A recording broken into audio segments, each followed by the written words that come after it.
we're seeing quite a lot of problems with carbon offsetting, because in theory it would be great to kind of stop those, to either remove the emissions or stop them from happening.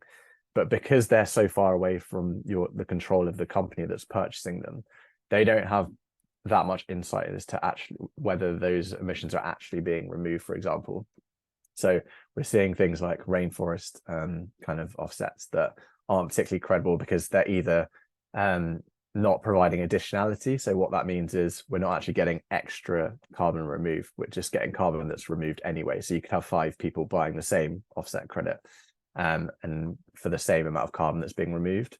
And then you start thinking about, well, how do we know that that's going to be permanent? So how do we know that those offsets, those emissions are actually going to stay in the ground? For example, a rainforest might burn down, and that risk increases as global warming gets worse, ironically, as well. So the difference between that and saying, oh, I'm actually going to buy an electric vehicle and stop emissions from my car, and reduce them by buying an electric vehicle, that's going to happen.